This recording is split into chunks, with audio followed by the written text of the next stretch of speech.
दोस्तों, आप वीडियो में साफ देख सकते हैं कैसे ये हेलीकॉप्टर नीचे की तरफ गिर रहा है। शुक्र मनाइए, इस हेलीकॉप्टर की टेस्टिंग की जा रही है।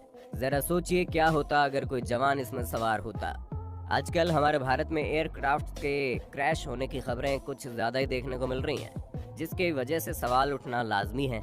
आखिर क्यों भारतीय सेना के हेलीकॉप्टर इतने ज्यादा क्रैश हो रहे हैं? अचानक से ऐसा क्या हो गया है जिसकी वजह से इन क्रैश की संख्या इतनी तेजी से बढ़ रही है? आज हमारे देश में एक ऐसी अनहोनी घटना घटी जिसको सुनने के बाद लगभग हर भारतीय सोचने पर मजबूर हो गया कि ये हुआ कैसे। आखिर इतनी एडवांस टेक्नोलॉजी के साथ बनी हेलीकॉप्टर के साथ ऐसा कुछ हो सकता है? दोस्तों, हमारे एयरफोर्स के पास मौजूद दुनिया के सबसे बेस्ट ट्रांसपोर्ट हेलीकॉप्टर Mi-17V5 था, जिसकी गिनती सबसे एडवांस टेक्नोलॉजी वाले हेलीकॉप्टर्स में की जाती है। उसी के हेलीकॉप्टर के अंदर हमारे देश के पहले CDS विपिन रावत सवार थे। उनकी बीवी मधुरिका सवार थी और मौजूद थे कुछ आला अधिकारी। दरअसल वो हेलीकॉप्टर क्रैश हो गया है। तमिलनाडु के कुन्नूर के पास ये दुर्घटना हुई। आप जानकर हैरान रह जाएंगे दोस्तों, जब ये क्रैश हुआ तो इससे जोरदार आग की लपटें निकल रही थी। इस दुर्घटना के बाद अब तक 11 लोगों को मृत घोषित किया जा चुका है। इन्हीं में से एक विपिन रावत भी है। जी हाँ, बहुत अफसोस के साथ कहना पड़ रहा है कि हमने फिर से एक और अनमोल हीरा खो दिया, जिसकी भरपाई कोई नहीं कर सकता। आखिर ये घटना घटी कैसे, इस बारे में किसी को कुछ नहीं पता, क्योंकि अब तक हेलीकॉप्टर Mi-17V5 का ब्लैक बॉक्स मिल नहीं पाया है। अब ये क्रैश मौसम की वजह से हुआ या कोई साजिश थी, इस बारे में अभी कुछ भी पता नहीं चल पाया है। लेकिन ये बात है कि हजम नहीं हो पा रही कि आखिर इतना सेफ हेलीकॉप्टर जो खुद प्रधानमंत्री इस्तेमाल करते हैं, प्रधानमंत्री तो छोड़िए दोस्तों, बड़े से बड़े VVIP मोमेंट के लिए भी बड़े बड़े नेता यूज करते हैं, बावजूद इसके कि इस हेलीकॉप्टर में 2 इंजन मौजूद हैं, फिर भी ये हेलीकॉप्टर क्रैश हो गया कैसे? ऐसे में सवाल बनना लाजमी है कि क्या ये हेलीकॉप्टर बहुत पुराने हो चुके हैं या इन्हें बनाने में कुछ धांधली की जा रही है? ये सब तो आने वाला वक्त ही बताएगा। भारत के लिए बहुत बड़ा हादसा है दोस्तों। आज हम आपके साथ कुछ ऐसी घटनाएं शेयर करेंगे जिसको देखकर आप समझ जाएंगे कि कभी कभी गलती सिक्योरिटी की भी होती है। इसलिए वीडियो को एंड तक देखिए और साथ ही हमारे आर्मी भाइयों के लिए कमेंट बॉक्स में भारत माता की जय लिखना मत भूलना। दोस्तों, इस किस्म के हादसे कोई नई बात नहीं है, इसलिए सुरक्षा एजेंसी भी इस बात की पुरजोर कोशिश करती है कि ऐसे हादसे हो ही ना। ऐसी एक घटना हुई थी प्रधानमंत्री नरेंद्र मोदी के साथ। सबसे पहली घटना है प्रधानमंत्री नरेंद्र की इमरजेंसी लैंडिंग। चलिए आपको बताते हैं इस चीज की नौबत आखिर आई क्यों थी।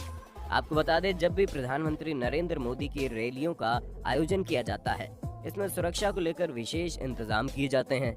इनकी सुरक्षा को लेकर कोई भी लापरवाही नहीं की जाती। जहां रैली होने वाली होती है, उस जगह के हर एक कोने को बहुत ही बारीकी से जांच की जाती है। आम रैलियों की तरह ही एक बार प्रधानमंत्री नरेंद्र मोदी की रैली कौशाम्बी में होने वाली थी। प्रधानमंत्री नरेंद्र मोदी के सुरक्षा को लेकर एक दिन पहले ही हेलीकॉप्टर से बहुत सारे सैनिकों को बुला लिया गया था, जो वहां की जांच करने वाले थे। वहीं दूसरे हेलीकॉप्टर गोरखपुर से कौशाम्बी जा रहा था प्रधानमंत्री नरेंद्र मोदी को लेने। सब कुछ ठीक था। प्लेन में बैठने के कुछ देर बाद ही अचानक से हेलीकॉप्टर में तकनीकी खराबी आ गई, जिसके बाद पायलट ने अपना दिमाग चलाया और हेलीकॉप्टर को प्रतापगढ़ में मौजूद खुशहालीपुरी गांव में पास में खुले मैदान में हेलीकॉप्टर को लैंड करवा दिया। इमरजेंसी में हुई लैंडिंग की वजह से पूरा गांव इस हेलीकॉप्टर को देखने के लिए उमड़ पड़ा। हेलीकॉप्टर की लैंडिंग से पहले ही पूरी पुलिस फोर्स की टीम वहां आ गई थी। उसके बाद उन्होंने इस हेलीकॉप्टर को चारों तरफ से घेर लिया। लास्ट तक ये हेलीकॉप्टर ठीक नहीं हो पाया, जिसकी वजह से सुरक्षा एजेंसी के लोगों को दूसरा हेलीकॉप्टर बुलाना पड़ा। दूसरा हेलीकॉप्टर आने के बाद ही नरेंद्र मोदी वहां से जा पाए। दोस्तों, ये प्लेन क्रैश नहीं हुई, लेकिन जरा सोचिए, अगर ये पायलट सही समय पर सही डिसीजन नहीं लेता और अगर गलती से ही सही अगर ये प्लेन क्रैश कर जाता तो फिर क्या होता? हमारा देश फिर से एक बहुत बड़े हादसे का शिकार हो जाता। आपकी इस बारे में क्या राय है, कमेंट सेक्शन में बताना। जैसा कि हम आपको बता चुके हैं, ऐसी घटनाएं कभी आखिरी बनकर नहीं रही। ऐसी एक और घटना हुई जब प्रधानमंत्री नरेंद्र मोदी ईस्टर्न एक्सप्रेस के उद्घाटन के लिए निकले थे, तभी एक और घटना घटी थी। आपने बहुत बार प्रधानमंत्री मोदी की रैलियों को देखा होगा। साथ ही अगर आपने ध्यान दिया होगा तो आपको पता होगा, जब उन्हें लोगों का अभिवादन करना होता है तो वो कार के सनरूफ से बाहर आते हैं। हम जब इसे देखते हैं तो हमें लगता है ये बहुत असुरक्षित तरीका है। तो दोस्तों, आपको बता दें, ये आपकी गलत फहमी है, क्योंकि उन पर नजर होती है उनके अंग रक्षक की, जिनकी संख्या 20 से ज्यादा की होती है। ये भीड़ में मौजूद लगभग हर लोगों को स्कैन करते हैं और जब इन्हें हल्का सा भी खतरा महसूस होता है या इन्हें लगता है कि आदमी अटैक कर सकता है, तो फिर वो सीधा उस आदमी को खत्म कर देते हैं। इन लोगों के लिए प्रधानमंत्री नरेंद्र मोदी पर एक छोटी सी खरोंच आना भी बड़ी बात होती है। लेकिन बहुत बार दोस्तों, छोटी चोट को बड़ी घटना में बदलते ज्यादा वक्त नहीं लगता, और ये बात इस घटना पर बिल्कुल फिट बैठती है। हुआ ये था कि ईस्टर्न एक्सप्रेस के उद्घाटन के लिए प्रधानमंत्री नरेंद्र मोदी का काफिला निकल रहा था। इस काफिले में प्रधानमंत्री नरेंद्र मोदी रोड शो कर रहे थे, जैसे वो हर रैलियों में करते हैं। ठीक इस रैली में भी इन्होंने कार के छत की खिड़की खोलकर लोगों का अभिवादन स्वीकार किया। जाहिर सी बात है, प्रधानमंत्री नरेंद्र मोदी हो और लोग ना हो, ऐसा कैसे हो सकता है। इतनी सारी भीड़ और अपने चाहने वालों को देखकर मोदी खुद को अभिवादन करने से रोक नहीं पा रहे थे। इसलिए उन्होंने अपने ड्राइवर से बात कही कि वो गाड़ी को लोगों के थोड़ा करीब लेकर जाए। ड्राइवर को मोदी जी की बात माननी पड़ी और जैसे ड्राइवर ने गाड़ी को लोगों के करीब लाया, अचानक से एक महिला भीड़ में से निकलकर गाड़ी के सामने आ गई। आप वीडियो में साफ देख सकते हैं कि जैसे ही महिला ने अपना कदम बढ़ाया, उसके पीछे पीछे पुलिस फोर्स आ गई और दौड़कर उस महिला को गाड़ी के सामने से हटाया। जरा आप इस बात पर गौर कीजिए, ये महिला थी प्रधानमंत्री नरेंद्र मोदी को पसंद करती थी, इसलिए कोई बड़ी घटना नहीं घटी। पर सोचिए, अगर इस महिला की जगह कोई आतंकवादी होता तो क्या होता। ये खुशी का माहौल 1 मिनट में गम के माहौल में तब्दील हो जाता, होता है नहीं। आपकी इस बारे में क्या राय है, कमेंट सेक्शन में बताना, क्योंकि हमारे हिसाब से तो छोटी सी भूल एक बहुत बड़ी घटना को आराम से बुलावा दे सकती है। खैर चलिए, अब आपको तीसरी घटना के बारे में बताते हैं। दोस्तों, आप इस बात से अच्छी तरह से वाकिफ होंगे कि प्रधानमंत्री नरेंद्र मोदी की सुरक्षा में एसपीजी और Z+ सिक्योरिटी का यूज किया जाता है।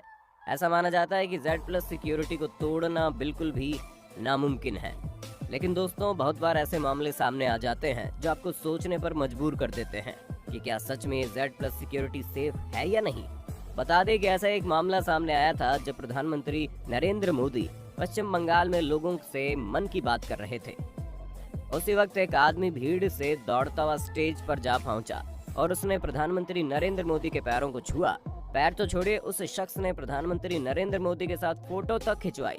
पर दोस्तों, यहाँ पर सवाल इन Z+ सिक्योरिटी और एसपीजी कमांडर्स पर उठता है कि इनकी मौजूदगी में कोई इंसान कैसे स्टेज पर चढ़ गया, और चढ़ गया तो उसने प्रधानमंत्री नरेंद्र मोदी को कैसे छू लिया। अब ऐसे में कोई आतंकवादी होता तो क्या होता, यह मैं आपको बताने की बिल्कुल जरूरत नहीं है। क्यों, सही कहा ना, आप सब इतने समझदार तो हैं ही। दोस्तों, ऐसी घटना इतनी बार हो चुकी है कि आपके लिए गिनतियां कम पड़ जाएंगी। इतनी कड़ी सुरक्षा के बाद भी बहुत बार ऐसा हो चुका है जब प्रधानमंत्री नरेंद्र मोदी के इन सिक्योरिटी में सेंध लगी है और वे इससे बाल बाल बचे। ये अलग बात है कि बार बार उन्हें उनके प्रशंसक ही मिल रहे थे। अब वो प्रशंसक सेटिंग के थे या सच में, ये हमें पता नहीं, पर सबके साथ ऐसा हो ये बिल्कुल जरूरी नहीं है। अगर इस बात पर गौर किया जाए तो ये बात किसी से छुपी नहीं है कि प्रधानमंत्री नरेंद्र मोदी एकमात्र ऐसे प्रधानमंत्री हैं जो बच्चे से लेकर बूढ़े तक सबके चाहते हैं, और शायद यही वजह है कि लोग उनसे सिर्फ एक बार मिलने के लिए सुरक्षा घेरे को लांघ देते हैं। प्रशंसकों के लिए भले ही खुशी की बात है, लेकिन अगर इस बात पर ध्यान दिया जाए तो सिक्योरिटी द्वारा की जा रही एक बहुत बड़ी चूक भी है, जिसका फायदा कभी भी कोई गलत नीयत से उठा सकता है। क्योंकि ऐसा पहले बार नहीं हुआ जब किसी ने ऐसी हरकत करने की सोची है। आप अगर अपने इतिहास के पन्नों को पलटेंगे तो आपको राजीव गांधी से लेकर इंदिरा गांधी तक सब याद आ जाएगा, कैसे इनकी गोली मारकर हत्या कर दी गई थी। इसलिए आज प्रधानमंत्री नरेंद्र मोदी की सुरक्षा को कठोर बनाने की बहुत जरूरत है। आपकी इस पर क्या राय है, कमेंट सेक्शन में बताना। उम्मीद करते हैं आपको हमारी वीडियो पसंद आई होगी। वीडियो पसंद आई हो तो वीडियो को लाइक और शेयर तो कर ही देना।